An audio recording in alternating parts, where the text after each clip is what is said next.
Poin yang ke-6 yang berhubungan dengan Islam, disebutkan bahwa Islam adalah agama yang memerintahkan dan mengajak kepada segala hal yang mengandung keutamaan dan kebaikan, serta melarang dari segala perkara yang rendahan dan hina. Penting untuk kita ketahui bahwa di antara keutamaan yang paling tinggi kedudukannya dan kebaikan yang paling tinggi kedudukannya adalah al-imanu billah, beriman kepada Allah Azza wa Jalla. Sedangkan tingkatan kerendahan dan kehinaan yang paling bawah adalah kekufuran dan kesyirikan kepada Allah Azza wa Jalla. Oleh karena itu, Islam mengajak kepada makarimul akhlak, akhlak yang mulia, dan mahasinul af'al, perilaku-perilaku yang baik. Seperti apa? Kasidqi, seperti kejujuran. Nabi SAW mengatakan, alaikum bisidqi, fa inna sidqa yahdi ilal birri, wa innal birra yahdi ilal jannah. Hendaknya kalian jujur, karena sesungguhnya kejujuran itu akan mengantarkan kalian kepada kebajikan, dan kebajikan akan mengantarkan kalian ke jalan menuju surga. Selain kejujuran, Islam juga mengajak kepada akhlak dan perilaku yang baik lainnya, seperti amanat, seperti amanah. Innallaha ya'murukum an tu'addul amanat ila ahliha. Di dalam Al-Quran Allah Subhanahu wa ta'ala secara khusus menyinggung soal ini, soal amanat.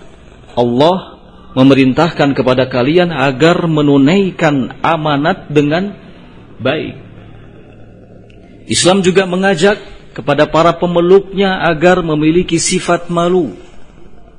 Agar memiliki sifat malu. Kenapa? Karena tidak ada dalam sifat ini kecuali kebaikan.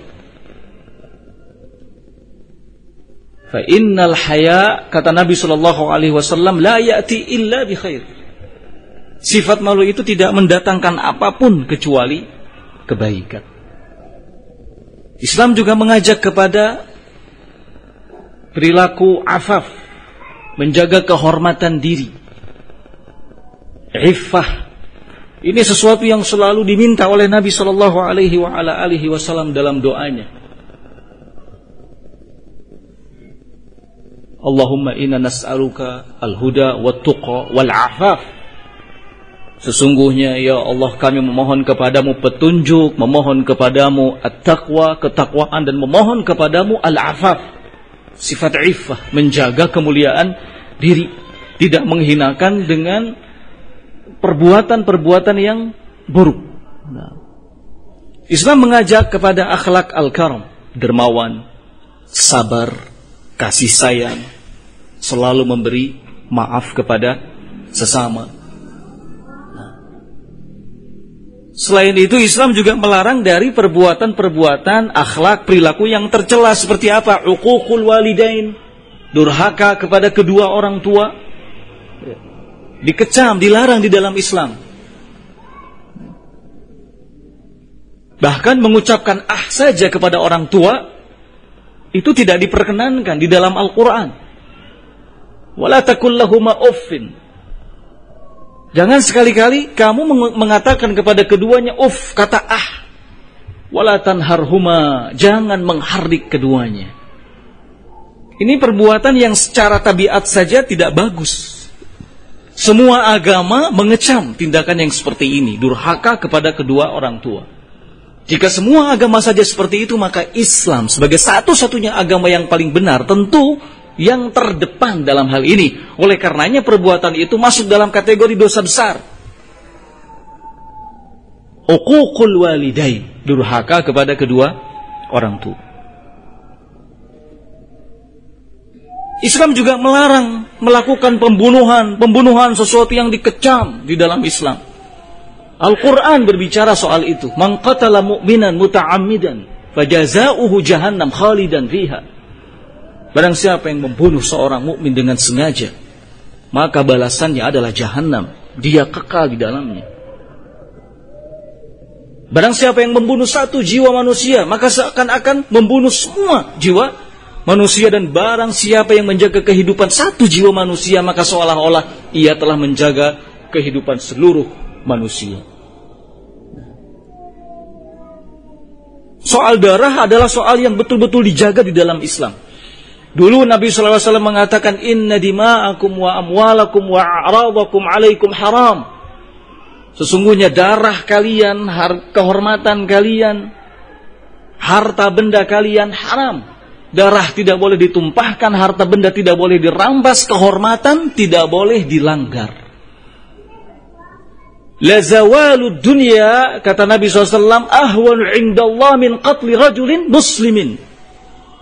Lenyapnya dunia itu masih lebih ringan bagi Allah Azza wa Jalla dibandingkan dengan terbunuhnya jiwa seorang muslim. Ini menandakan bahwa Islam betul-betul menghormati kehidupan manusia. Islam itu betul-betul membimbing dan mengarahkan kita kepada puncak kebaikan.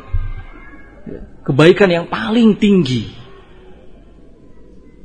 Melarang perbuatan-perbuatan keji, melarang perbuatan-perbuatan mungkar, mengharamkan kedustaan, kezaliman, sifat kikir, tindak pidana, minum khamr, judi, dan lain sebagainya. Nabi SAW menyatakan dalam hadis riwayat Muslim dari sahabat Abdullah bin Amr, qala sallallahu alaihi wa ala alihi wasallam, innahu lam yakun nabiyyun qabli illa kana haqqan alaihi an yadulla ummatahu ala khairin ma ya'lamuhu lahum wa yunzirahum syarra ma ya'lamuhu lahum. Kata beliau sallallahu alaihi wa ala alihi wasallam, sesungguhnya tidak ada seorang nabi pun sebelum aku, melainkan wajib baginya untuk menunjukkan kepada umatnya kebaikan-kebaikan yang diketahuinya untuk mereka dan memperingatkan umatnya dari kejelekan-kejelekan yang diketahuinya untuk mereka. Jadi Islam dari awal kemunculannya sampai sekarang selalu mengarah kepada hal-hal yang baik, menjauhkan para pemeluknya dari perkara-perkara yang buruk, wal'iyadzu billah. Nah, ikhwani fiddin rahimani wa rahimakumullah, dari poin yang ke-6 ini tentang Islam bercabang lagi menjadi beberapa poin. Di antaranya poin yang pertama, kata para ulama, al-Islamu huwa ad-din alladhi ya'muru bil 'adli wal insaf.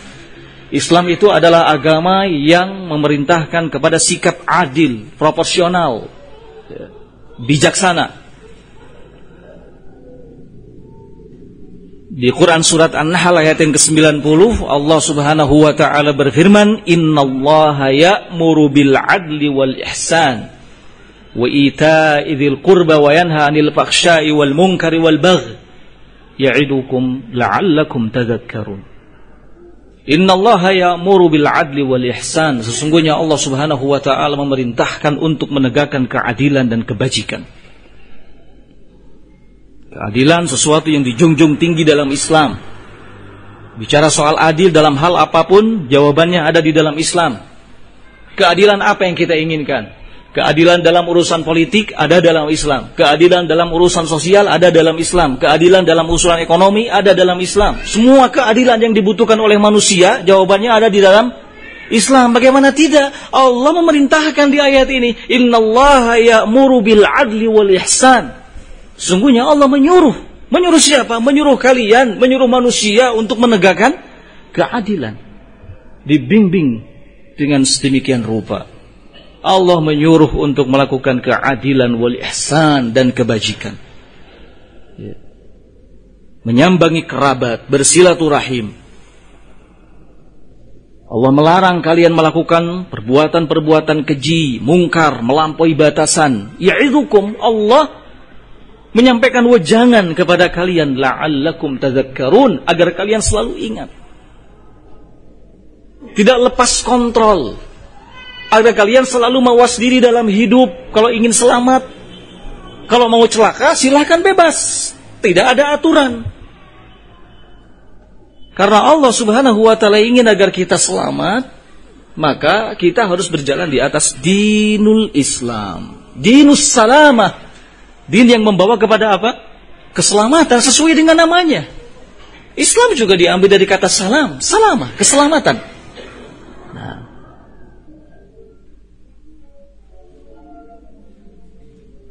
ini poin yang pertama. Kemudian poin yang kedua, Islam yad'u ilal khair wal amri bil ma'ruf wan nahyi 'anil munkar. Islam adalah agama yang mengajak kepada kebaikan, menyuruh kepada yang ma'ruf dan mencegah dari segala perbuatan yang mungkar. Aman manusia ya, kalau semuanya menjadikan Islam sebagai agamanya. Kehidupan berbangsa dan bernegara juga akan tertib, tertata, terkelola dengan baik dan rapi. Kalau seluruh rakyat yang hidup di dalamnya betul-betul mengamalkan Islam secara komprehensif, secara benar, secara totalitas. Tentu saja penuh dengan loyalitas. Karena Islam menyuruh kepada kebaikan, menegakkan amar ma'ruf, mencegah dari segala hal yang mungkar. Allah Subhanahu wa ta'ala menyatakan di Quran surat Ali Imran ayat yang ke-110, kuntum khairu ummatin ukhrijat linnas ta'muruna bil ma'ruf wa tanhauna 'anil munkar wa tu'minuna billah. Kalian adalah sebaik-baik umat yang dikeluarkan ke tengah-tengah manusia, menyuruh kepada yang ma'ruf dan mencegah dari segala perbuatan yang mungkar. Wa tu'minuna billah, dan beriman kepada Allah. Kemudian apa kata Allah setelahnya? Walau amana ahlul kitab lakana khairan lahum. Andai ahli kitab itu mau beriman, mau tunduk patuh kepada Islam, mau menjadikan Islam sebagai agamanya, menjadikan Nabi Muhammad SAW sebagai panutannya dan sosok yang diikutinya, lakana khairan lahum, tentu itu lebih baik bagi mereka. Itu yang akan membuat mereka baik. Jadi yang membuat baik manusia apa? Islam, din, agama. Kalau ada agama yang membuat manusia tidak menjadi semakin baik, berarti agama yang batil. Kalau ada keyakinan, kepercayaan yang malah membuat manusia hidupnya kacau, berarti semua itu kebatilan. Islam tidak demikian. Islam menjadikan setiap pribadi manusia menjadi pribadi yang baik.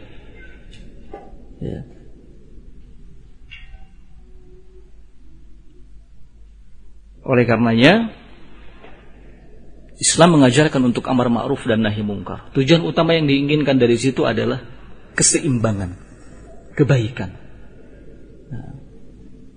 Dan Allah Subhanahu wa ta'ala menyebut kaum mukminin khairu ummatin, sebaik-baik umat. Apa yang menyampaikan mereka kepada predikat ini? Salah satunya adalah ada amar ma'ruf nahi mungkar. Kebaikan dimotivasi, kemungkaran dicegah. Kalau kebaikan butuh dimotivasi, diperintah, disebarkan. Kalau kemungkaran ditahan, ditutup, tidak diberi peluang. Bagaimana tidak membuat baik manusia kalau seperti ini, ya kan? Gak ada lagi peluang kemungkaran ketika memang betul-betul ditutup jalannya.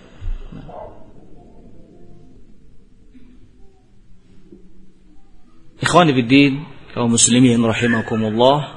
Poin yang ketiga, Islam adalah agama yang menjaga 5 kepentingan. 5 kepentingan. Boleh dikatakan 5 kepentingan ini 5 kepentingan hidup. Apa saja 5 kepentingan yang dimaksud? Yang pertama, Islam menjaga kepentingan agama, din, urusan agama. Oleh karena itu Islam mengharamkan tindakan murtad, keluar dari agama. Kata Nabi SAW, man baddala dinahu faqtuluh. Barang siapa yang mengganti agamanya, merubah agamanya, murtad dari agamanya, perangi. Umirtu an uqatilan nas hatta yashhadu alla ilaha illallah, dan seterusnya. Aku diperintah untuk memerangi manusia sampai mereka mau menyatakan la ilaha illallah Muhammadar Rasulullah, dan seterusnya. Menjaga kepentingan agama. Kalau ini tidak dijaga, kacau hidup manusia. Di awal sudah kita sampaikan bahwa tidak ada seorang pun yang mampu hidup dengan nyaman dan tentram bila tanpa memiliki agama. Pandangan hidup apapun tidak akan bisa memuaskan manusia, baik secara individu maupun komunal. Materialisme, hedonisme, dan yang lainnya, sesuatu yang tidak pernah bisa memuaskan manusia. Walaupun mungkin gambaran luarnya wah menyenangkan, tapi sesungguhnya batinnya, dalamnya kerusakan. Islam datang. Salah satu kepentingan Islam datang ini apa? Menjaga din, agama, agar manusia ada di atas agama yang baik, agama yang benar. Nah, ini kepentingan yang pertama. Kemudian kepentingan yang kedua, Islam datang dalam rangka menjaga jiwa. Menjaga jiwa. Ya. Dipelihara setiap jiwa manusia. Oleh karena itu Islam mengharamkan tindakan apa? Membunuh. Islam mengharamkan tindakan safkud dima, menumpahkan darah. Darah seorang muslim ataupun darah non-muslim yang memang diharamkan di dalam Islam untuk ditumpahkan. Tidak hanya haram membunuh seorang muslim, tapi non-muslim pun haram untuk kita bunuh, yang memang ada ketentuannya dalam Islam, agama kita. Karena non-muslim itu ada 4 golongan. Yang pertama non-muslim yang harbi, dengan bahasa lain kafir harbi, orang-orang kafir yang memerangi umat Islam. Ini yang boleh untuk dibunuh, ini yang boleh untuk diperangi. Adapun 3 golongan lainnya, kafir mu'ahad yang terikat perjanjian, kafir musta'man, orang-orang kafir yang masuk ke negara kaum muslimin dengan jaminan pemerintah muslimin. Kemudian kafir dhimmi, orang-orang kafir yang ada kewajiban untuk membayar upeti karena mereka tinggal di daerah kaum muslimin. 3 golongan kafir ini haram untuk dibunuh, haram untuk ditumpahkan darahnya. Kata Nabi SAW, man qatala mu'ahadan lam yarih raihatal jannah. Barang siapa yang membunuh kafir mu'ahad, masuk di dalamnya musta'man, masuk di dalamnya kafir dhimmi, ya, maka lam yarih raihatal jannah, ia tidak akan dapat mencium wanginya surga. Nah, diatur, subhanallah, urusan darah itu ya, di dalam Islam. Jadi betul-betul kedatangannya memuliakan manusia, menjaga kehidupan manusia, sejahtera manusia itu dengan Islam. Betul-betul dihormati hidupnya. Gak ada satupun agama, kepercayaan, aliran yang begitu besar penghormatannya terhadap kehidupan manusia selain dari Islam. Hanya Islam yang betul-betul menghormati kehidupan manusia. Subhanallah. Ya. Ikhwan fillah rahimani wa rahimakumullah. Kemudian yang ketiga, Islam datang dalam rangka menjaga kepentingan akal, kepentingan agama, kepentingan jiwa manusia, dan kepentingan akal.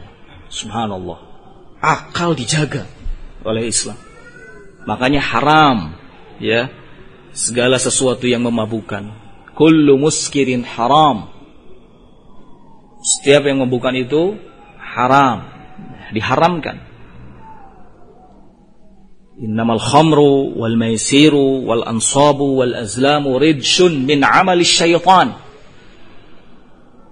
Dalam Al-Quran, sesungguhnya khamr, wal maisir, judi, wal ansab, berkorban untuk berhala, wal azlam, mengundi nasib, adalah rijsun, najis, haram, min amali syaitan, termasuk dari perbuatan apa? Setan. Kenapa khamr diharamkan? Tujuan utamanya dalam rangka menjaga akal. Manusia itu akan melebihi binatang kejahatannya ketika tidak punya akal. Orang yang masih ada akalnya juga kadang-kadang begitu, ya kan? Ketika tidak digunakan dengan baik, lahum qulubun la yaqiluna biha. Mereka punya akal, namun tidak digunakan untuk memahami. Tidak digunakan sebaik-baiknya. Islam datang menjaga akal, memposisikan akal pada posisinya, sesuai dengan jangkauannya, sesuai dengan kemampuannya. Manusia itu betul-betul dihormati akalnya oleh Islam. Gak perlu kita memikirkan hal-hal yang di luar jangkauan dari akal kita, memikirkan perkara yang gaib. Yang gaib itu bukan dipikirkan, bukan diakal-akali, tapi diimani, diyakini. Ya. Kenapa kok ada perkara-perkara yang gaib? Ujian iman.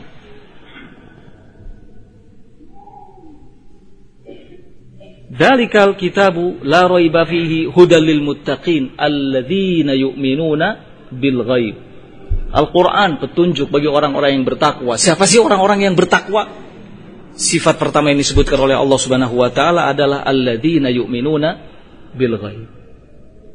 Allah tidak menyebutkan alladzina yuqimunas shalah wa yu'tunaz zakah, yang menunaikan salat, mengeluarkan zakat, tidak. Allah sebutkan di posisi pertama alladzina yu'minuna bil ghaib, yang beriman kepada hal-hal gaib. Karena di sini ujiannya bukan pada salat, bukan pada zakat, tapi ujiannya di sini. Ujiannya tuh di sini. Ya. Kalau percaya kepada hal-hal yang nampak, orang-orang kafir percaya. Tapi ketika berhubungan dengan hal-hal yang gaib, ini hanya orang-orang yang beriman dengan keimanan yang benar, orang-orang yang bertakwa dengan ketakwaan yang benar, yang mempercayainya dan mengimaninya. Ini dia.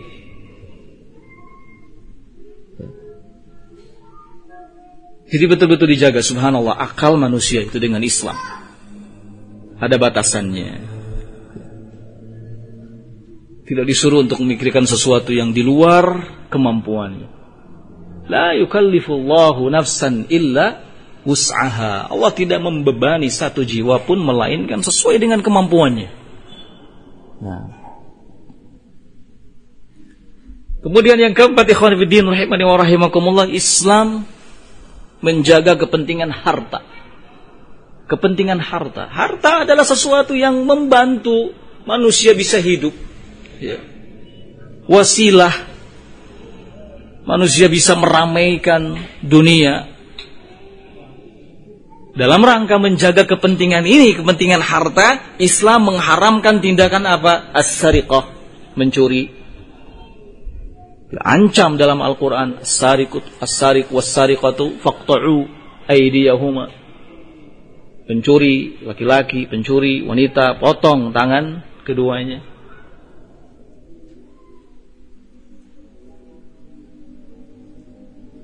Dalam rangka menjaga harta, Islam mengharamkan riba. Ahallallahu al-bay' wa harrama riba. Allah menghalalkan jual beli, mengharamkan riba. Tujuan utamanya apa? Menjaga harta. Lihat. Siapa sih yang tidak butuh sama harta? Butuh. Kalau tidak ada ketentuannya, tidak ada batasan-batasannya, maka manusia bisa celaka dengan hartanya sendiri. Oleh karenanya dalam Al-Quran juga harta itu termasuk bisa jadi musuh, bahkan jadi fitnah. Maka Islam datang dalam rangka menjaga harta, kepentingan harta. Gak boleh bagi kita memakan harta orang lain dengan cara yang batil. Ya ayyuhalladzina amanu la ta'kulu amwalakum bainakum bil batil. Wahai orang-orang yang beriman, janganlah kalian memakan harta sebagian kalian dengan cara yang batil. Gak boleh saling rampas, gak boleh saling rampok. Ya. Masing-masing sudah ada pemiliknya, hak-haknya. Tidak boleh saling zalim-zalimi dalam hal ini. Ya. Subhanallah. Ya. Nggak perlu ada notaris, nggak perlu ada ini. Kalau semua mengamalkan Islam dengan baik, iya kan? Nggak riweh-riweh hidup. Kalau semua orang mengamalkan Islam dengan baik, nggak perlu ada undang-undang ini, undang-undang itu. Semua tahu, semua mengerti, semua paham. Ya. Jadi Islam itu betul-betul datang membawa kesejahteraan, kesejahteraan hidup. Ya. Yang terakhir, Islam datang dalam rangka menjaga kepentingan nasab, keturunan. Ya. Oleh karenanya Islam mengharamkan perbuatan zina. Islam mengharamkan perbuatan zina. Az-zaniyatu waz-zani fajlidu kulla wahid minhuma mi'ata jaldah. Ya. Ada ancaman hukuman bagi pelaku zina. Hukuman rajam, hukuman cambuk.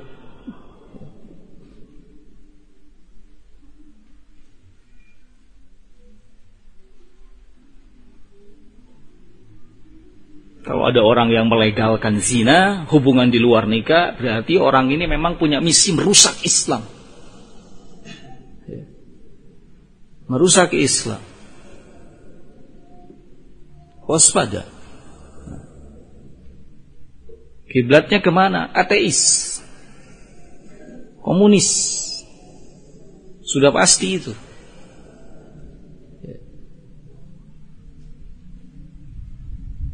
Tapi rujukannya kitab tafsir, iya tafsir ateis, tafsir komunis.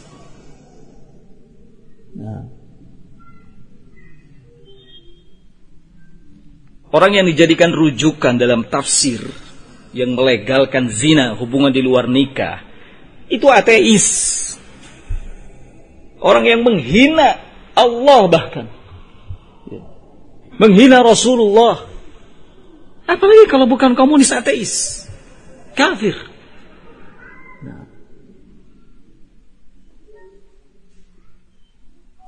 Nasallallahu as-salamata wal afiyah. Nasab betul-betul dijaga oleh Islam. Jangan sampai tercampur, jangan sampai pabaliut. Jadi ada anak, ada bapaknya, ada ibunya. Jangan sampai anak, ting, mana bapak saya? Jangan sampai ada anak, ting, mana ibu saya? Semua bapak saya, semua ibu saya. La haula wala quwata illa billah. Kumaha warisan anak menang di kabehan saya warisan. Lihat coba. Kacau balau. Nanti yang lain semua begitu mengklaim, oh enggak itu bapak saya, ini bapak saya.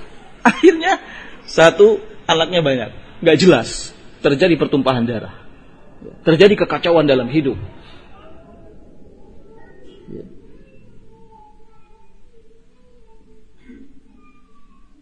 Manusia disuruh menjadi bejat melebihi bejatnya binatang, ya. Menjalani kehidupan seks bebas melebihi seks bebasnya binatang. La haula wala quwata illa billah. Islam datang dalam rangka melindungi ini nasab, 5 kepentingan tadi. Di antaranya adalah nasab ini. Ya. Ikhwani fiddin rahimani wa rahimakumullah, yang keempat. Wah, ini yang keempat. Islam mengajak kepada syariat yang lurus. Islam mengajak kepada syariat yang lurus karena syariat yang lurus ini adalah solusi dari segala macam problem yang dihadapi oleh semua manusia. Ya. Ya ayyuhalladzina amanu dkhulu fis silmi kaffah, wahai orang-orang yang beriman, masuklah kalian ke dalam Islam secara kafah. Ya. Totalitas. Nah.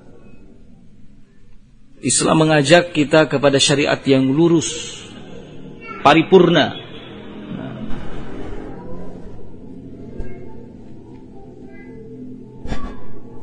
Tidak bebas. Ya. Ada aturan, ada perintah, ada larangan. Ada take it, ya. Give it, left it, ambil ini, Berikan ini, tinggalkan ini. Diatur dalam Islam. Ada yang diambil, ada yang diberikan, ada yang ditinggalkan. Ada amr, ada nahi. Ada perintah, ada larangan. Universal.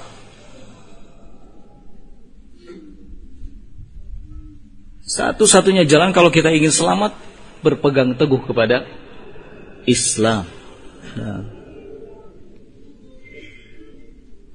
Ikhwani fiddin rahimani wa rahimakumullah. Poin yang berikutnya, poin yang ketujuh, lanjutan dari poin ke-6 tadi, sehubungan dengan Islam, adalah bahwa Islam agama yang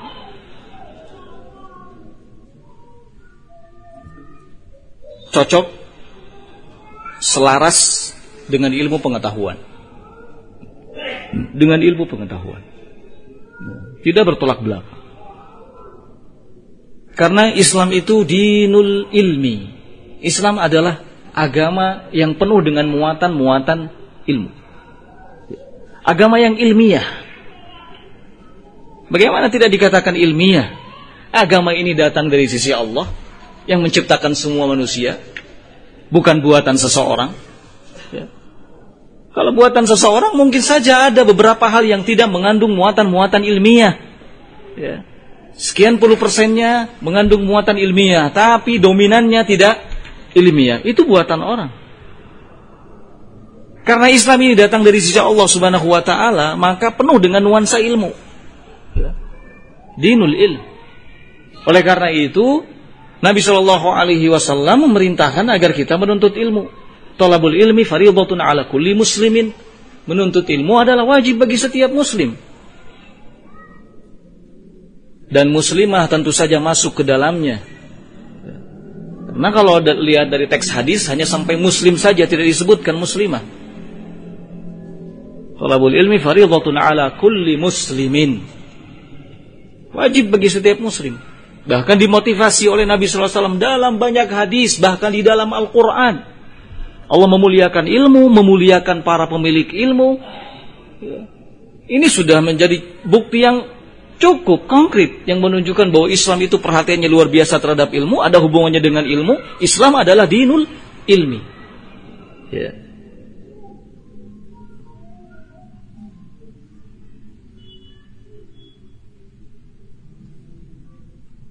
Berikutnya ikhwan fillah rahimani wa rahimakumullah, poin yang ke-8, Islam adalah apa yang dibawa oleh Nabi sallallahu alaihi wasallam. Dengan bahasa lain, Islam huwa sunnah wa sunnatu hiyal Islam. Islam itu adalah sunnah, ajaran Rasulullah sallallahu alaihi wasallam, semuanya yang meliputi akidah, ibadah, muamalah, akhlak dan hal-hal lainnya. Seluruh ajaran Nabi, aqwal, af'al, iqrar, ucapan, perbuatan, takrir, semuanya. Islam adalah sunnah. Sunnah adalah Islam. Kita muslim, kita tidak akan pernah bisa mengenal Islam dengan baik kalau kita tidak kenal ajaran Nabi sallallahu alaihi wasallam atau sunnah. Kita tidak akan pernah bisa mengamalkan Islam seutuhnya secara sempurna kalau kita tidak mengenal sunnah ajaran Nabi sallallahu alaihi wasallam. Bukti yang menunjukkan hal ini, pertama, Al-Quran memerintahkan kepada kita untuk mengikuti Nabi sallallahu alaihi wasallam. Di Quran surat Al-Hasyr yang ke-7 Allah menyatakan, وَمَا آتَاكُمُ الرَّسُولُ فَخُذُوهُ وَمَا نَهَاكُمْ عَنْهُ فَانْتَهُوهُ. وَمَا آتَاكُمُ الرَّسُولُ, apa yang datang dibawa kepada kalian oleh Rasul, maka ambillah. Lihat. Dan apa yang dilarangnya, maka tinggalkannya. Tinggalkanlah. Jadi Al-Quran memang menyuruh kita untuk mengikuti siapa? Mengikuti Nabi sallallahu alaihi wasallam. Jangan sampai ada orang yang mengatakan, saya nggak butuh sunnah, cukup Quran sajalah. Kalau emang Anda jujur mengatakan bahwa Anda mencukupkan diri dengan Al-Quran, maka pasti Anda akan membaca ayat ini dan Anda akan mengikuti sunnah Nabi sallallahu alaihi wasallam, ya enggak? Nah, can pernah maca saya mah ayat ieu, berarti ente mah can pernah maca Al-Qur'an, ningali Qur'an ge boba henteu. Ya. Can maca Al-Qur'an meureun. Ya. Ini bukti pertama. Jelas Al-Qur'an memerintahkan untuk mengikuti Nabi. Kita disuruh untuk mengikuti Nabi. Wa ma atakumur rasul. Ya.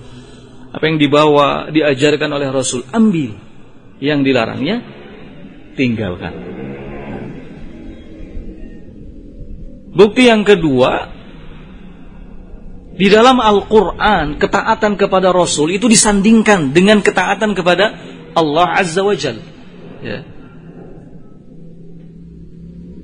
Di surat Ali Imran ayat 132 Allah Subhanahu wa taala berfirman, "Wa athi'ullaha war rasul la'allakum turhamun."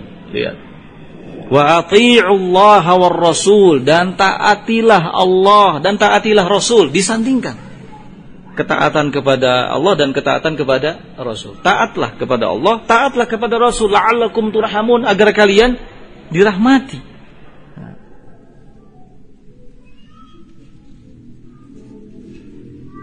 Kadang memang banyak orang yang butuh bukti. Sebenarnya satu bukti saja sudah jelas, ya kan? Tapi kadang ada orang yang belum puas. Kalau satu belum puas, pengennya teh dua. Oh, dua nggak puas, pengennya teh tilu, cina. Tilu nggak puas, pengennya empat. Empat masih tidak puas lagi. Rada nggak hulang tadinya. Tapi mungkin saja ada yang mengatakan nggak puas saya. Lamun can 10 mah keun, urang 10 bukti kita sebutkan itu. Ya. Yang kedua, bukti yang kedua, Allah menggandengkan ketaatan kepadanya dan kepada Rasul. Wa athi'ullaha war rasul, taatilah Allah dan Rasul, la'allakum turhamun. Lihat, la'allakum turhamun, agar kalian dirahmati. Berarti kunci sukses mendapat rahmat Allah adalah taat kepadanya dan taat kepada Rasul. Condong dirahmati saya mah, berarti tidak ada ketaatan kepada Rasul. Taat kepada Rasul selain taat kepada Allah Azza wa Jalla. Bukti yang ketiga, ikhwan fillah rahimani wa rahimakumullah, adalah Allah Subhanahu wa taala memerintahkan di dalam Al-Qur'an kepada kita untuk menyambut seruan Rasul. Lihat. Menyambut seruan Rasul. Ya ayyuhalladzina amanu istajibu lillahi walir rasul idza da'akum lima yuhyikum. Wahai orang-orang yang beriman, istajibu, penuhilah seruan Allah dan penuhilah seruan siapa? Rasul. Idza da'akum, apabila menyeru kalian, lima yuhyikum, kepada sesuatu yang membuat hidup kalian. Apa yang membuat hidup kita? Islam, din, ta'ah, amal saleh. Ini di surat Al-Anfal ayat yang ke-24. Nah.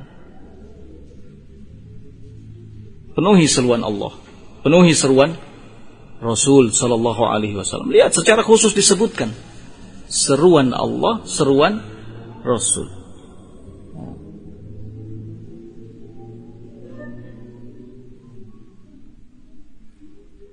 Berikutnya, ikhwan fillah rahimani wa rahimakumullah, yang keempat, Al-Quran menjelaskan bahwa taat kepada Rasul pada hakikatnya adalah taat kepada Allah.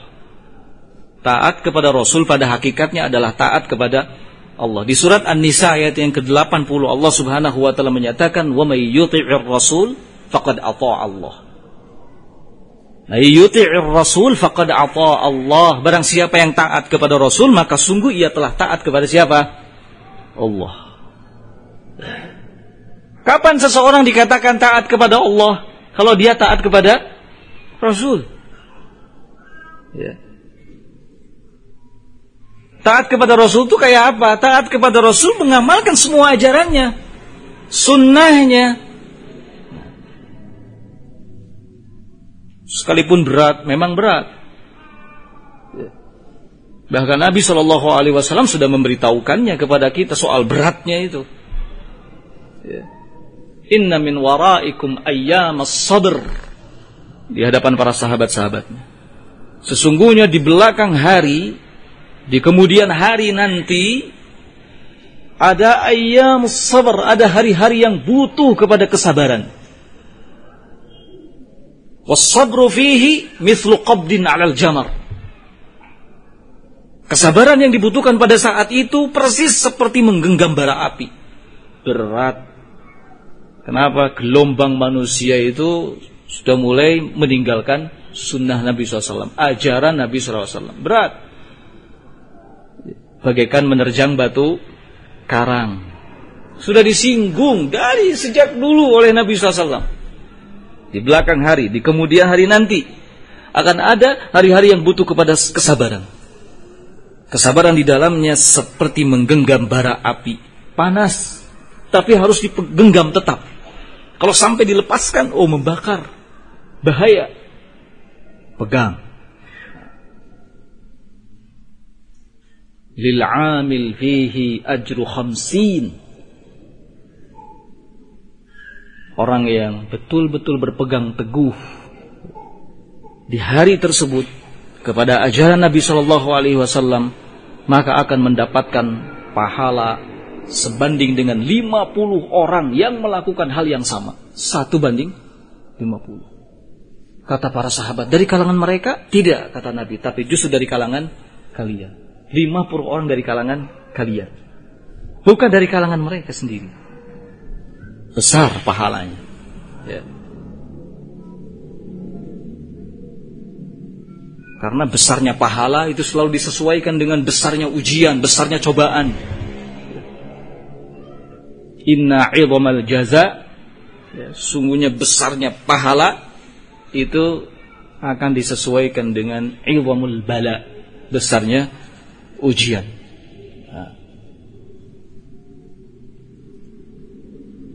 Tetap tampakkan ketaatan kepada Rasul.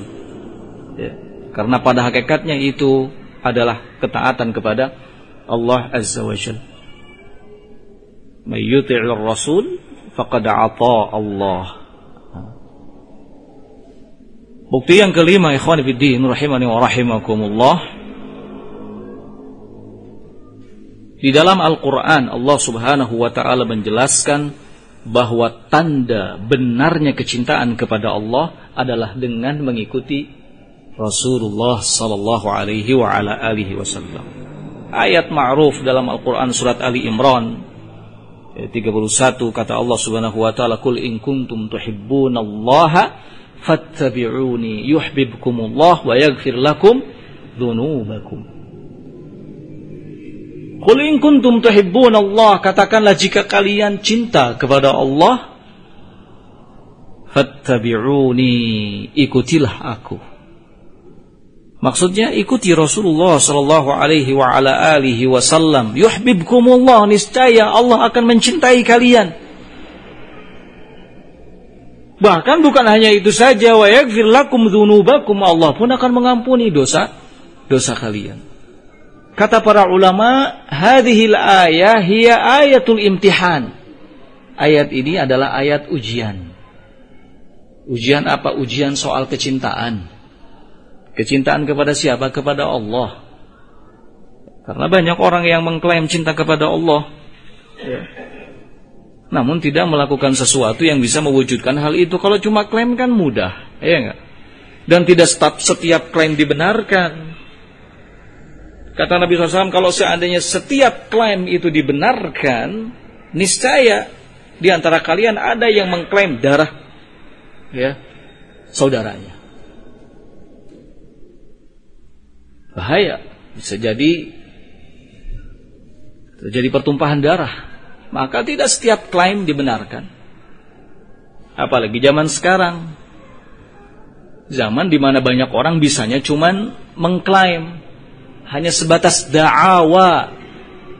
Da'awa adalah klaim. Tidak semua klaim dibenarkan. Kamu cinta kepada Allah, ikuti Rasul. Kalau tidak mengikuti Rasul, enggak disebut cinta kepada Allah Azza wa Jalla.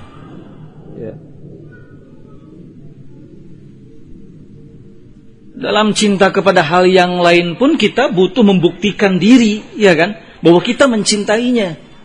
Ada pembuktian zaman sekarang ini. Banyak orang yang tidak butuh gombal, ya, gombalan, gombalisasi. Butuh bukti, bukan gombalisasi, butuh bukti. Real, bukti yang jelas. Ya.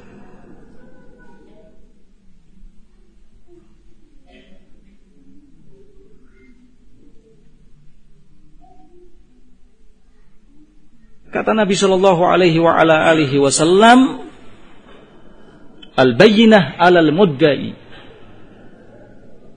Bagi orang yang mengklaim harus mendatangkan bukti. Ya. Wal yaminu 'ala man ankar, dalam hal muamalah. Bagi yang mengingkari harus mendatangkan sumpah. Ini dalam hal muamalah. Dalam hal muamalah kita dituntut untuk mendatangkan bukti, apalagi soal keyakinan, soal din, soal akidah. Harus ada bukti. Al-Quran mengajarkan kita untuk itu. Qul in kuntum tuhibbunallaha fattabi'uni yuhibbukumullah wa yaghfir lakum dzunubakum. Ya. Nah. Yang keenam, Al-Quran memperingatkan kita dari menyelisihi perintah Rasulullah sallallahu alaihi wa ala alihi wasallam. Ini juga ayat ma'ruf dalam Al-Qur'an surat An-Nur ayat yang ke-36. Allah Azza wa Jalla menyatakan falyahdharil ladzina yukhalifuna an amrihi an tusibahum fitnah aw yusibahum adzabun alim. Falyahdharil ladzina yukhalifuna an amrihi, hendaknya takut orang-orang yang menyelisihi perintahnya. Perintah siapa? Perintah Nabi SAW. Antusibahum fitnah, mereka akan ditimpa fitnah. Aw yusibahum adzabun alim, atau ditimpa azab yang pedih. Diwanti-wanti di dalam Al-Quran, awas jangan sampai melakukan penyelisihan kepada Rasul sallallahu alaihi wa ala alihi wasallam. Jelas sekali ayatnya. Bukti yang ketujuh, Al-Quran tidak membolehkan bagi siapapun dari kalangan kaum mukminin menyelisihi keputusan Rasulullah. Tidak membolehkan.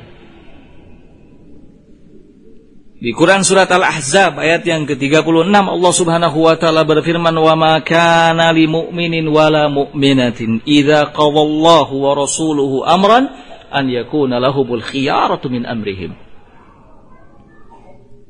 Tidak pantas bagi seorang mukmin, seorang mukminah, apabila Allah Subhanahu wa taala dan Rasulnya sudah menetapkan sesuatu,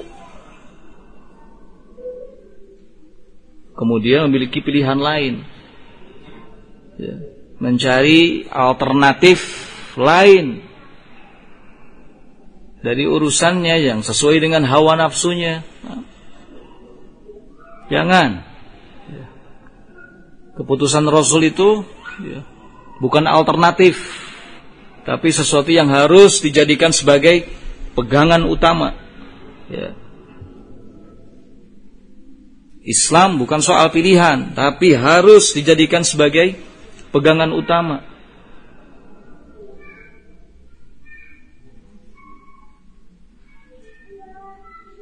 Jangan sampai mencari alternatif lain.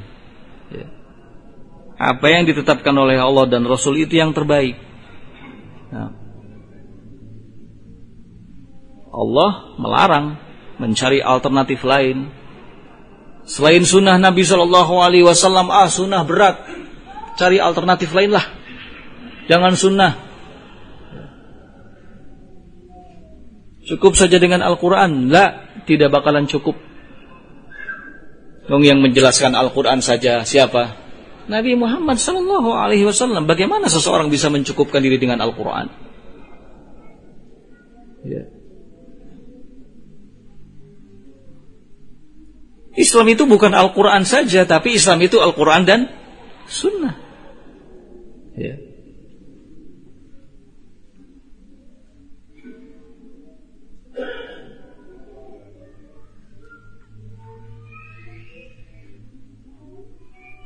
Berikutnya yang ke-8,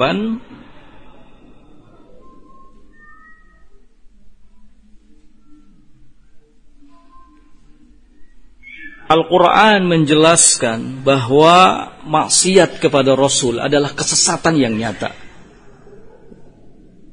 Maksiat kepada Rasul adalah kesesatan yang nyata. Ini diberitakan di dalam Al-Quran.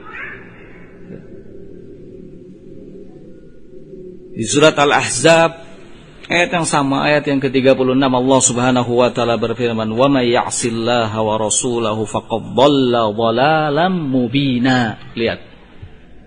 "Wa may ya'sillah", barang siapa yang bermaksiat kepada Allah Azza wa Jalla wa rasulah, dan bermaksiat kepada rasulnya, faqad dhalla dhalalan mubina, maka sungguh ia telah sesat dengan kesesatan yang nyata. Bukan hanya bermaksiat kepada Allah yang dilarang, bermaksiat kepada Rasul pun dilarang sama. Ya.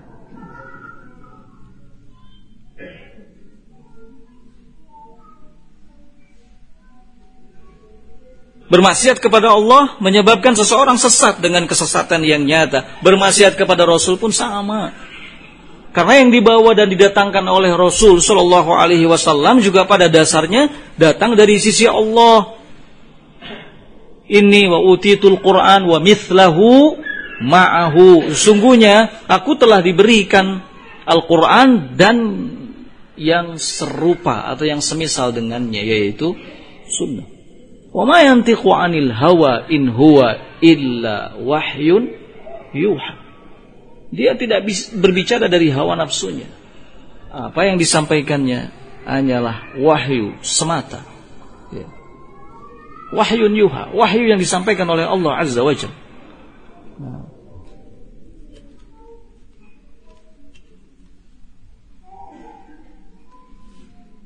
Kirain ada yang ngasih tahu, sudah jam 1.30,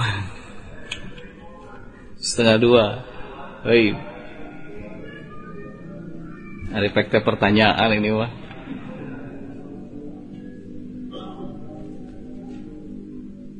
Baik, yang ke-9.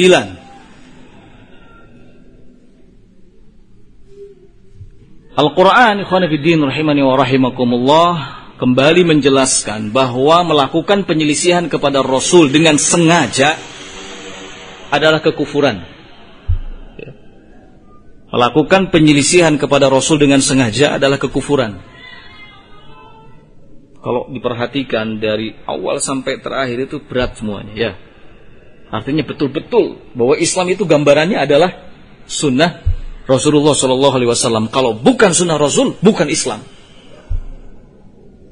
Kalau bukan sunnah Rasulullah, bukan Islam. Ya.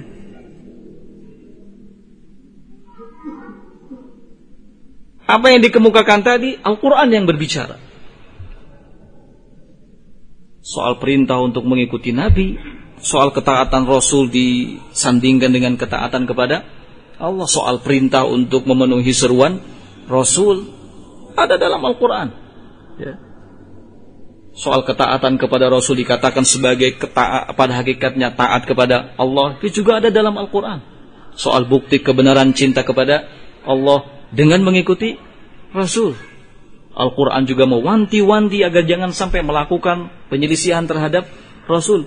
Al-Quran juga tidak membolehkan melakukan penyelisihan terhadap hukum yang telah ditetapkan oleh Rasul. Maksiat kepada Rasul adalah kesesatan yang nyata. Berikutnya, Al-Quran menjelaskan bahwa sengaja melakukan penyelisihan terhadap Rasul adalah kekufuran. Masihkah ada orang yang mengatakan saya tidak butuh sunnah? Masihkah ada orang yang mengatakan lah Islam itu bukan sunnah Rasul saja kok? Nah, ada kan? Ada. Islam bukan sunnah Rasul saja, orang kita Quran saja belum selesai. Terus kok harus beralih ke sunnah Rasul? Loh, bukan begitu cara memahaminya. Ya.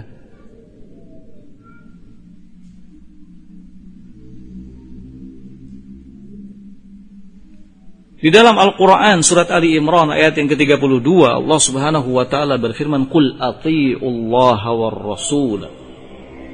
Katakanlah, Katakan oleh Muhammad, katakan kepada segenap manusia, agar apa? Agar ati'ullah, agar mereka taat kepada Allah dan taat kepada Rasul. Fa in tawallau, lihat, jika sampai mereka berpaling, fa innallaha la yuhibbul kafirin, sesungguhnya Allah Subhanahu wa taala tidak mencintai orang-orang yang kafir. Lihat bagaimana diawali ayat ini dengan perintah taat kepada Allah dan Rasul. Qul, katakan, taatlah kalian kepada Allah, taatlah kalian kepada Rasul. Fa in tawallau, jika kalian berpaling tidak taat kepada Rasul, berpaling dalam artian tidak taat kepada Allah, ya. Apa kata Allah? Fa innallaha la yuhibbul kafirin, sesungguhnya Allah Subhanahu wa taala tidak mencintai orang-orang yang kafir. Konsekuensinya, orang yang tidak taat kepada Allah artinya keluar secara totalitas dari ketaatan kepada Allah, keluar secara totalitas dari ketaatan kepada Rasul, dia kafir, jelas. Ya. Tidak hanya sampai pada tingkatan fasik, karena fasik itu dibagi dua. Ada fasik yang juz'i, kefasikan yang juz'i, pelakunya masih disebut muslim. Ada kefasikan yang kulli, kefasikan yang totalitas, yang pelakunya sampai pada tingkatan kafir. Ya. Oleh karena itu manusia hanya terbagi pada mukmin dan kafir. Kalau tidak mukmin, kafir. Ya. Yang fasik di mana? Antara mukmin dan kafir. Lamun fasikna setengah-setengah masih kena mukmin. Tapi lamun fasiknya sampai totalitas keluar dari ketaatan kepada Allah, keluar dari ketaatan kepada Rasul, berarti fasik pisan eta mah. Kafir, ya, asli. Nah. Ini. Innallaha la yuhibbul kafirin. Allah Subhanahu wa taala tidak mencintai orang-orang kafir. Hati-hati, waspada. Jangan sampai meremehkan sunnah Nabi sallallahu alaihi wasallam. Ketika kita meyakini bahwa Al-Quran butuh untuk kita agungkan, maka kita pun harus meyakini sunnah sesuatu yang harus kita agungkan, harus kita jaga. Nah. Makanya ada kitab Ta'zimus Sunnah, mengagungkan sunnah Nabi sallallahu alaihi wasallam. Bicara soal sunnah itu bukan sebatas kalau diamalkan dapat pahala, kalau ditinggalkan tidak apa-apa. Lah. Kalau ini sunnah dalam bidang ilmu usul fikih mungkin, dan itu pun bukan pengertian soal sunnahnya, tapi buahnya, bukan pengertiannya. Ya. Karena kalau masuk dalam bab pengertiannya sudah beda lagi. Kalau masuk dalam bab pengertian, sunnah itu adalah sesuatu yang diperintahkan oleh syariat, tetapi tingkatan perintahnya tidak seperti wajib. Ya. Sekarang orang banyak memahami begitu kan, kalau sunnah itu selalu hubungannya dengan lamun dikerjakan dapat pahala, ditinggalkan tidak apa-apa, nggak masalah, nanti saja, gitu. Akhirnya bikin malas, ya kan? Waduh tuh naon iya, nggak masalah ditinggalkan juga, kalau dikerjakan baru dapat pahala. Ya daripada seperti itu mending yang wajib-wajib, akhirnya begitu kan?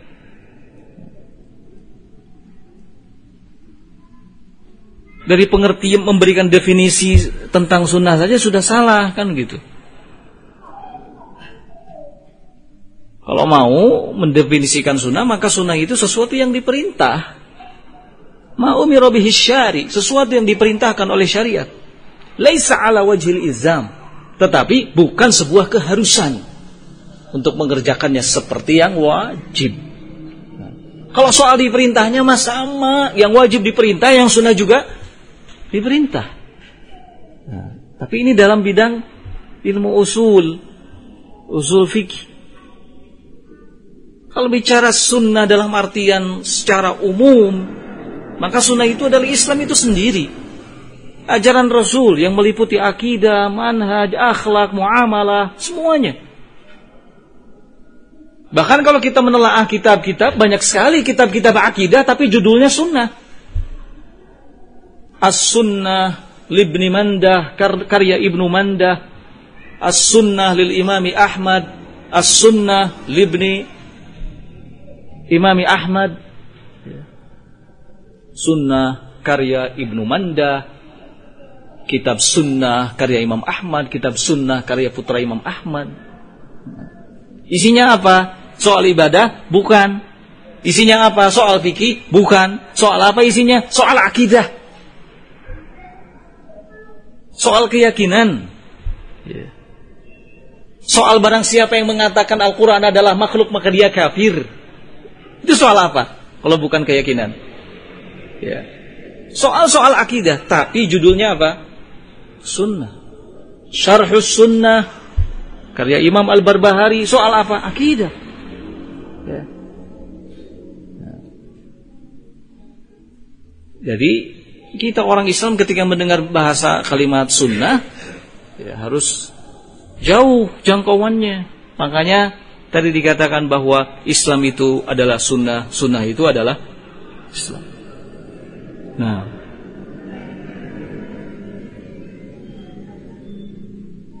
ikhwani fiddin rahimani wa rahimakumullah.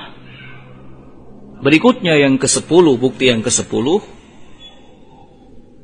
Al-Quran bayyana, telah menjelaskan anna min lawazimil iman, bahwa konsekuensi dari keimanan adalah menjadikan Rasul sallallahu alaihi wa ala alihi wasallam sebagai hakim.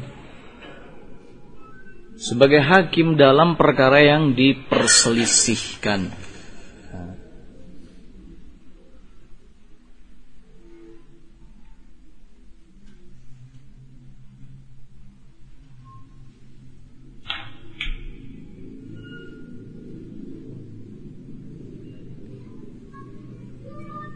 Dalam Al-Quran pun diperintahkan untuk seperti itu. Fa in tanaza'tum fi syai'in, jika kalian berselisih dalam sesuatu maka kembalikan kepada Allah dan Rasul.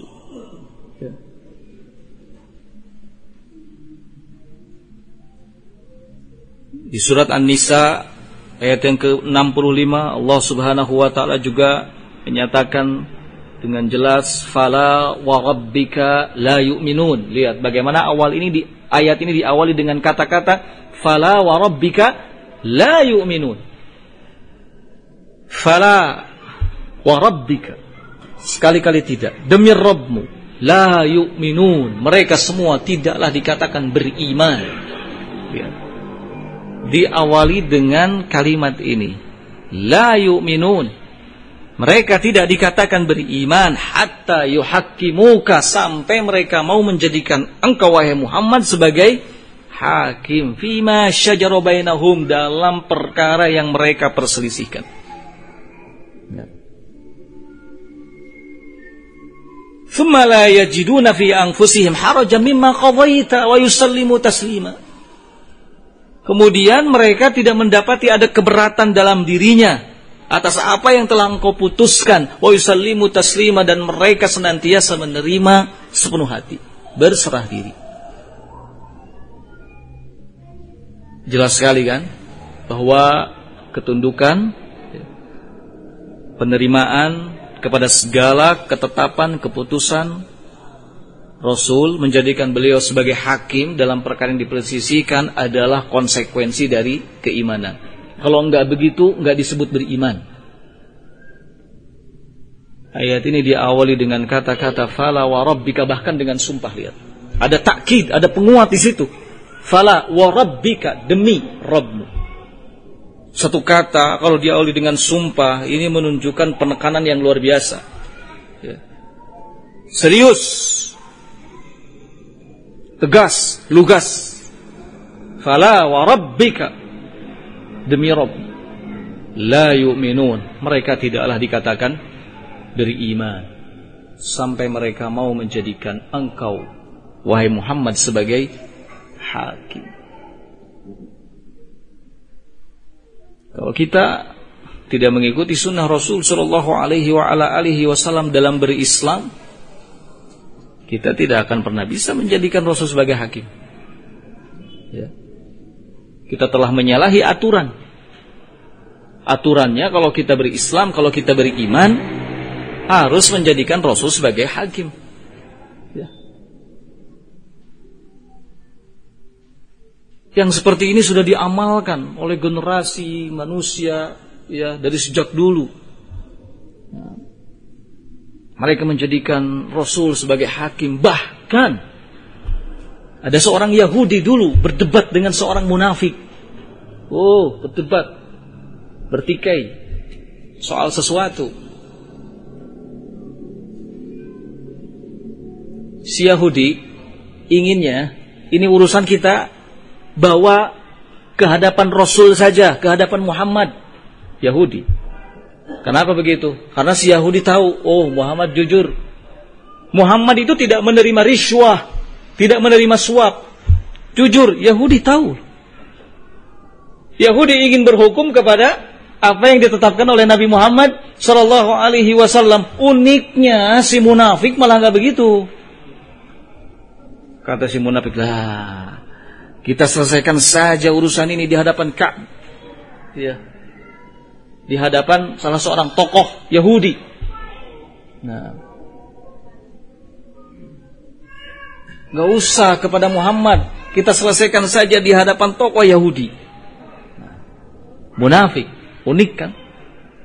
Padahal orang-orang munafik ini orang-orang yang menampakkan keislaman, menyembunyikan kekufuran. Kalau Yahudi makan jelas, kupur kabeh depan belakang, ya, luar dalam, ya. Tapi percaya Muhammad itu jujur, percaya Muhammad jujur, ingin menyelesaikan urusan itu di hadapan Nabi Muhammad. Yahudi tidak, Yahudi malah, udahlah, jangan di hadapan Muhammad, di hadapan si fulan saja, tokoh Yahudi terkenal. Kenapa begitu? Kenapa munafik ingin seperti itu? Karena munafik tahu si tokoh Yahudi itu pasti bisa menerima apa? Suap. Ya. Kodenya begini. Ya. Ada kode menerima suap. Ya. Bagus mana dalam hal ini coba? Kalau mau dipilih, bagus mana dalam hal ini? Memang bukan pilihan, ada Yahudi goreng. Ya. Cuman paling tidak apa yang dilakukan Yahudi itu benar kan? Patut untuk kita benarkan. Kenapa? Karena Yahudi memilih orang yang tepat. Nah. Para sahabat Rasulullah SAW dari sejak dulu terus, ya, mereka menyelesaikan masalahnya di hadapan Rasul SAW. Ketika ada sebagian yang belum mendengar hadis Rasul, kemudian disampaikan kepadanya hadis Rasul, langsung tunduk, taat, patuh, ikut. Gak ada yang mendebat, gak ada yang kemudian mencoba ya, mengalihkan perhatian, gak ada yang kemudian mencoba merendahkan sunnah Nabi Sallallahu Alaihi Wasallam. Berlanjut ini ke generasi tabi'in, ke generasi tabi'ut tabi'in, bahkan kepada para ulama mazhab sekalipun, ya. Dari mulai Imam Abu Hanifah, Imam Malik, Imam Syafi'i, Imam Ahmad, semuanya sama perkataannya. Agar apa? Agar memprioritaskan dan mendahulukan sunnah Nabi Sallallahu Alaihi Wasallam. Gak berbeda kok dalam hal ini mah. Kalau memang seseorang dituntut untuk bermadhab, katakan bermadhab Syafi'i atau bermadhab Hambali, sampaikan saya Maliki, saya Hambali, saya Syafi'i, tetapi saya mengikuti Quran dan Sunnah. Ya. Jangan takut tidak dikatakan bermadhab ketika kita mengambil hadis Rasul Sallallahu Alaihi Wasallam. Kalau kita mengambil hadis Rasul Sallallahu Alaihi Wasallam, justru kita bermadhab dengan keempat madhab itu, tekagok sekalian kabeh, ya kan? Kalau kita mengambil hadis Nabi SAW, jangan takut kemudian dikatakan tidak bermadhab Anda. Di sini semua madhabnya Hambali, kenapa Anda mengambil hadis ini? Jawab. Apa jawabannya? Saya mengambil hadis ini karena saya bermadhab Hambali. Mana buktinya? Imam Ahmad mewasiatkan untuk apa? Ambil hadis Rasul SAW bila menyelisihi perkataanku. Prioritaskan hadis Rasul. Jangan takut tidak dikatakan, kamu tidak bermadhab Syafi'i, di sini semua orang madhab Syafi'i kok. Kamu dalam hal ini mengikuti ajaran yang lain. Ajaran apa ini? Aneh ini. Dari madhab mana ini? Ya. Bilang ini madhab Syafi'i. Loh, mana buktinya? Imam Syafi'i mengatakan, jika ada perkataanku yang menyelisihi perkataan Rasul, ambil perkataan Rasul sallallahu alaihi wasallam. Bahkan Imam Syafi'i mengatakan, lemparkan perkataanku ya, ke tembok, buang jauh-jauh. Jika memang perkataanku menyelisihi hadis Rasul sallallahu alaihi wasallam. Ya. Barang siapa yang mengikuti hadis, fahuwa madhabi. Itulah madhabku, kata Imam Syafi'i. Sama perkataannya semua a'imah itu seperti itu.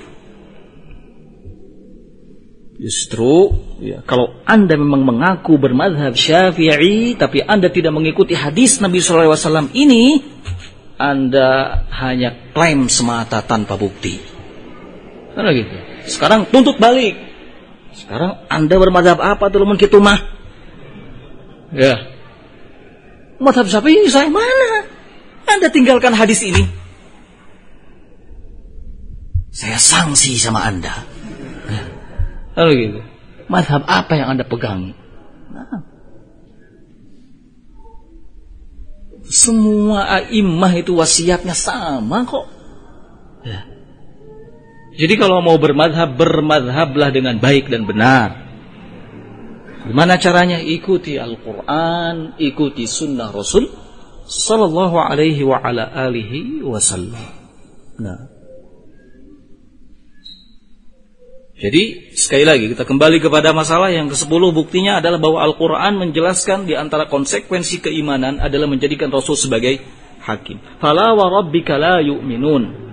Demi Rabbmu mereka tidaklah dikatakan beriman sampai mereka mau menjadikan engkau wahai Nabi sebagai hakim fima syajara bainahum, dalam perkara yang diperselisihkan di tengah-tengah mereka. Tidak sampai di situ. Ya. Tidak sampai di situ. Mungkin saja ada orang yang menerima, mana keputusan Rasul ini, mana hadis Rasul ini. Oh ya sudah, saya terima. Cukup? Belum. Karena khawatir di belakang menggerutu, ya kan? Di belakang menggerutu. Cuma di depan saja mengatakan iya, di belakang gitu kan? Nah. Jadi tidak cukup sampai di situ, belum cukup.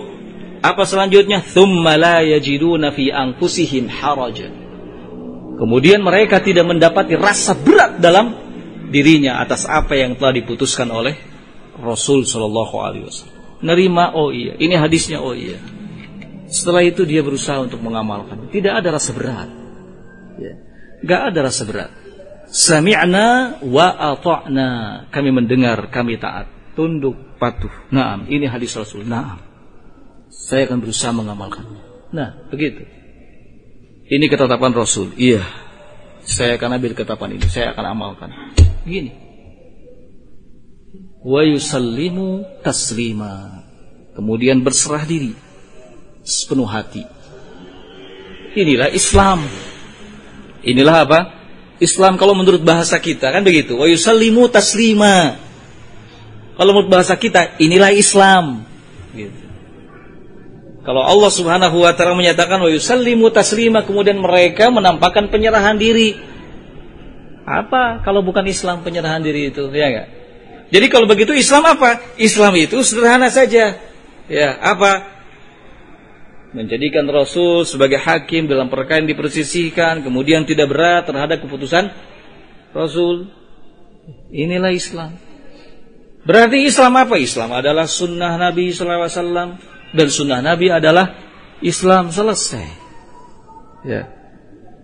Jadi semua pembahasan dari awal sampai akhir itu diakhiri dengan itu. Bagaimana mengenal Islam lebih baik? Kenal sunnah Nabi Shallallahu Alaihi Wasallam. Kalau kita ingin mengenal Islam, kenali sunnah Nabi Shallallahu Alaihi Wasallam. Mengenal Islam lebih dekat dari sunnah Nabi Shallallahu Alaihi Wasallam, karena Islam adalah sunnah dan sunnah adalah Islam. Itu kesimpulan. Nah, jadi selesai. Sampai di sini. Ya, selesai insyaallah. Nah, mudah-mudahan semua yang disampaikan bermanfaat. Kurang dan lebih mohon maaf. Kesempurnaan hanya milik Allah Subhanahu wa ta'ala, yang benarnya datang dari Allah. Adapun yang salah, keliru, maka itu kebodohan saya pribadi. Mohon untuk dimaafkan dan nastaghfirullah wa natubu ilaih. Baik, sebelum diakhiri dengan doa kafaratul majlis, ada beberapa pertanyaan yang diajukan di sini. Mungkin tidak semua saya jawab. Pertanyaan pertama, ketika ibadah haji terasa ukhuwah Islamiyah sangat kuat. Mengapa setelah ibadah haji umat Islam terlihat terkotak-kotak? Bagaimana kita bersikap? Nah, jawabannya adalah bahwa kesadaran umat Islam dan pengetahuan mereka terhadap Islam masihlah sangat terbatas. Seandainya pengetahuannya baik terhadap Islam, insya Allah semua memiliki semangat untuk menjaga persatuan dan kesatuan. Karena Islam itu adalah dinul jamaah. La islama illa bil jamaah. Nah, tidak ada Islam kecuali dengan persatuan dan kesatuan. Persatuan dan kesatuan di bawah pemerintah muslimin, di bawah penguasa. La islama illa bil jamaah, wala jama'ata illa bi imam, wala imam illa bi ta'ah. Tidak ada Islam kecuali dengan persatuan dan kesatuan. Tidak ada persatuan dan kesatuan kecuali dengan adanya seorang pemimpin. Tidak ada wujud seorang pemimpin kecuali dengan adanya ketaatan yang diberikan kepadanya. Nah,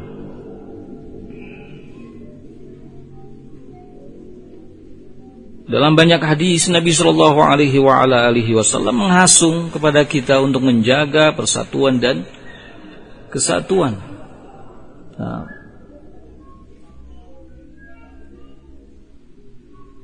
bolehkah menerima uang muka atau DP ketika kita menjual barang yang sudah habis stoknya? Baik, soal DP di dalam Islam, dalam fikih jual beli ada yang disebut dengan al-arbun, bay al-urbun. Ini sesuatu yang dibolehkan. Nah, membayar DP uang muka. Baik, dengan ketentuan-ketentuannya. Tolong jelaskan hukum muamalah salam. Muamalah salam, bay as-salam,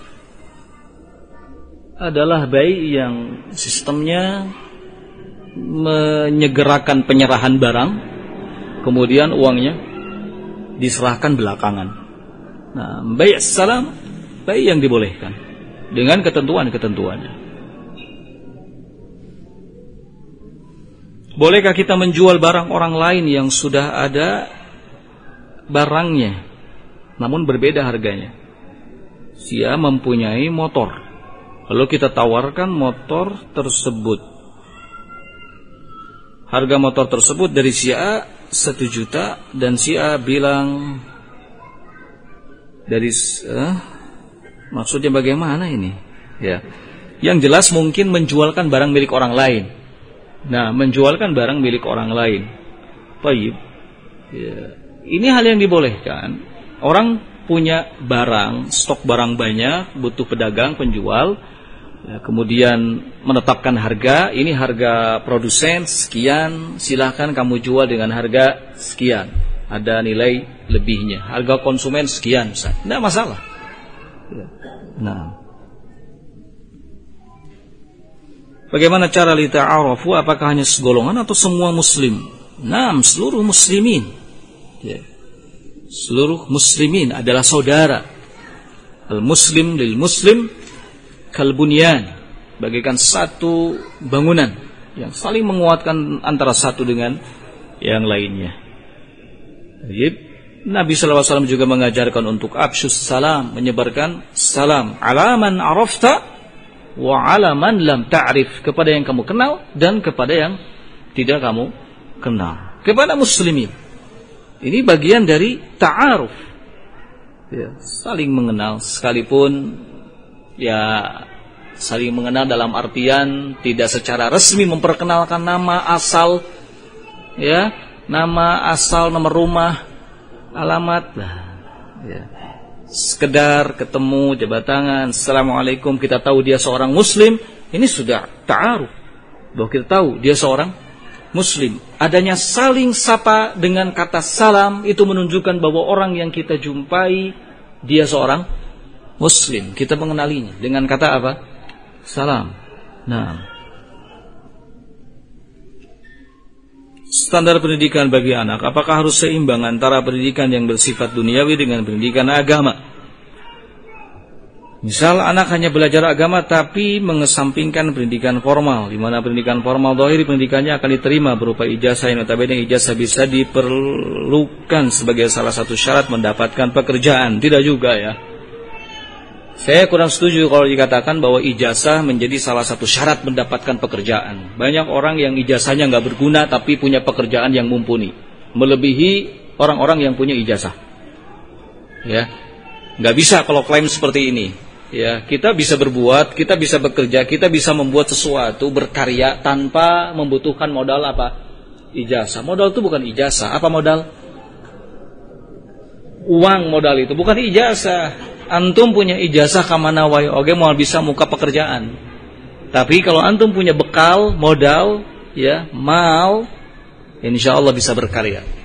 Bahkan, ya, nggak punya uang hanya 50.000, bisa berkarya, bisa berdagang, bisa jualan, dan kemudian berkembang jualannya. Terbukti itu, terbukti ada orang cerita sama saya. Saya nggak punya modal apapun, saya bingung mau bekerja apa.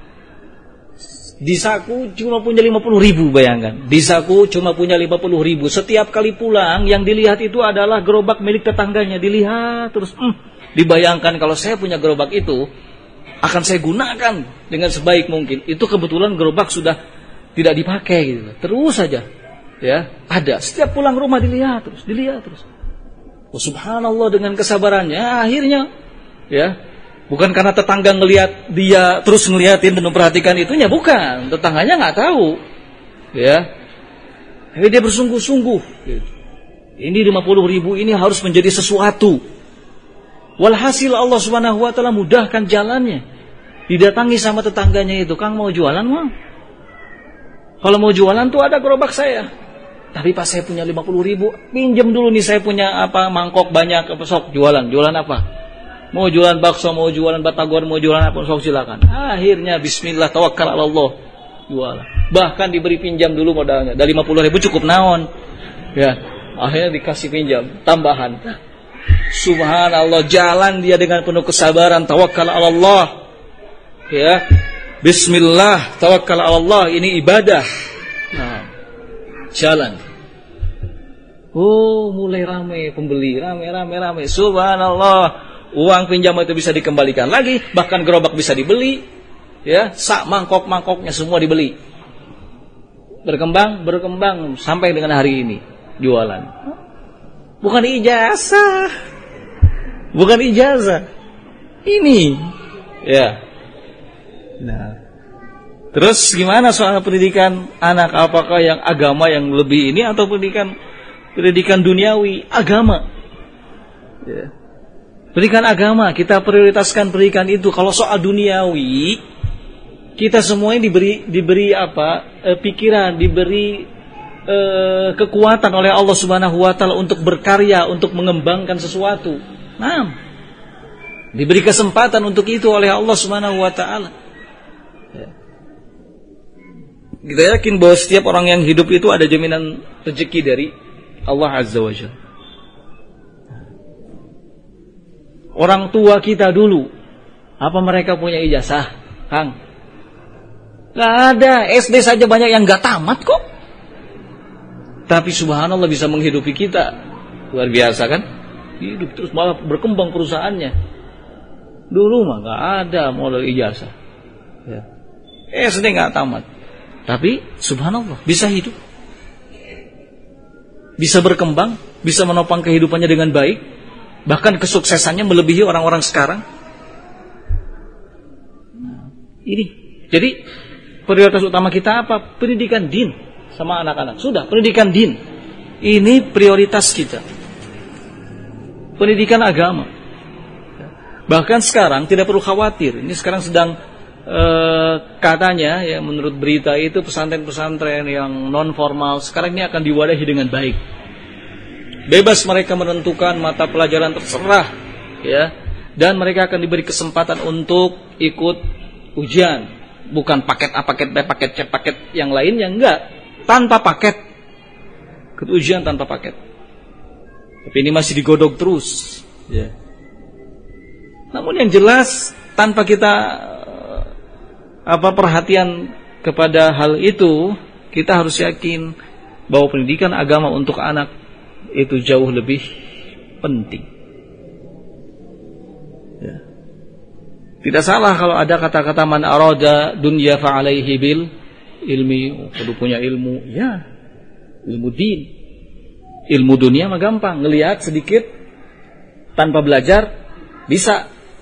Kumaha cara ngabongkar motor? Oh, dilihat. Gampang ngebongkar ungkul mah. Ya, dilihat bisa. Nanti keesokan harinya kumaha cara masangkeun tadi, lihat lagi. Bisa mengembangkan dirinya. Saya pengen belajar lah, saya pengen inilah, saya pengen bantulah untuk ini, untuk ini. Bisa. Yang diinginkan antum pekerjaan macam apa yang diinginkan? Ya. Yang langsung sukses ya nggak mungkin lah, langsung jadi bos ya nggak mungkin, semua pakai proses ya nggak. Kalau kita prioritaskan din, kita akan selamat, urusan dunia kita akan selamat. Coba kalau kita prioritaskan urusan dunia, agama kita mual selamat mual, ya. Tapi kalau kita prioritaskan urusan din, din kita selamat, agama kita terbawa selamat, ya, pasti itu. Kalau yang menjadi prioritas kita adalah agama, dunia akan mengikuti kita. Tapi kalau yang menjadi prioritas kita dunia, agama akan hilang dari diri kita. Nah. Jadi tidak perlu khawatir. Ya.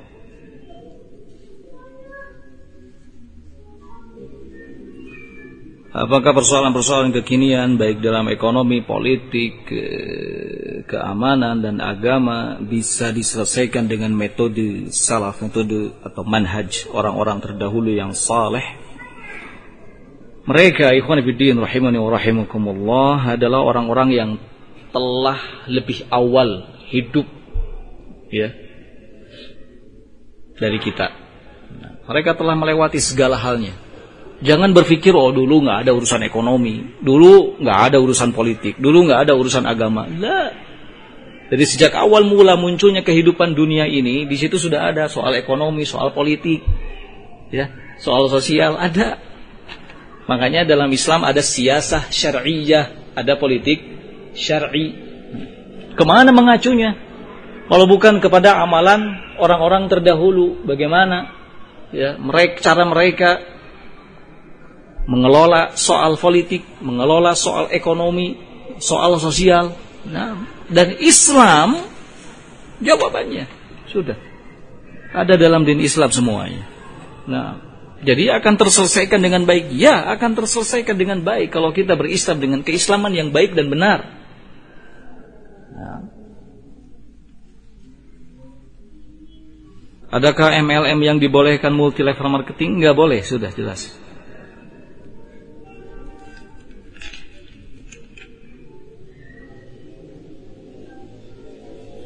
Bapak Ustaz, ana mau nanya tentang ciri-ciri wanita idaman laki-laki. Nah, mohon jawabannya.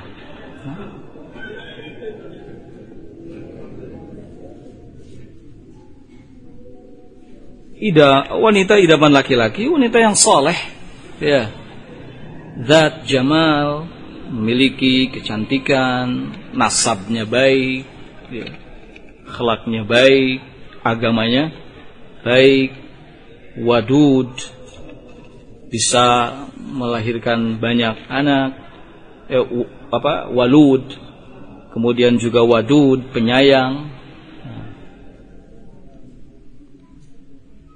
Itu kriteria yang disebutkan oleh Nabi Sallallahu Alaihi Wasallam. Ya. Nah, namun Nabi menitik beratkan ke soal apa?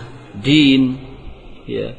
Wanita yang baik, idaman laki-laki, berarti wanita yang baik agamanya, wanita yang saleh, yang lainnya mengikuti. Ya, yang lainnya mengikuti. Nasabnya bagus, alhamdulillah. Ya. Kecantikannya iya, alhamdulillah. Dan wanita mah pada dasarnya cantik. Ya, dan wanita pada dasarnya cantik, nggak ada wanita yang ganteng, semuanya cantik dan kecantikan itu relatif. Antum tidak bisa mengklaim ini paling cantik sedunia. Wah, yang mana? Ya, belum tentu cantik menurutmu, cantik menurut yang lain. Standar kita soal cantik dan tidak itu berbeda-beda, ya nggak? Beda-beda. Berarti kalau standarnya beda-beda, penilaiannya pun beda-beda. Menurut kita yang paling cantik siapa? Ya istri kita tuh. Ya kan? Nggak ada yang paling cantik kecuali istri kita. Nah, kalau belum kita persunting, kalau belum kita nikahi, jangan dibilang cantik. Oh, paling cantik sedunia. Jangan, nanti saja. Ya, nanti bilang paling cantik kamu. Nah, karena cantik itu relatif. Ya.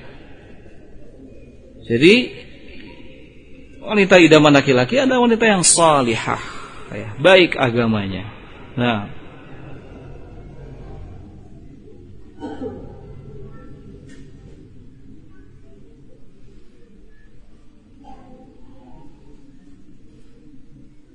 apa sebab-sebab yang bisa dilakukan menghilangkan sikap durhaka kepada kedua orang tua? Wasahibhuma fid dunya ma'rufa. Temani keduanya, pergauli keduanya di dunia dengan cara yang baik. Ya. Nah, bertutur kata yang baik, bantu, jangan tinggalkan ketika keduanya sudah tua. Nah, bimbing soal agamanya. Itu tanda bakti kita kepada keduanya. Nah, doakan. Ya.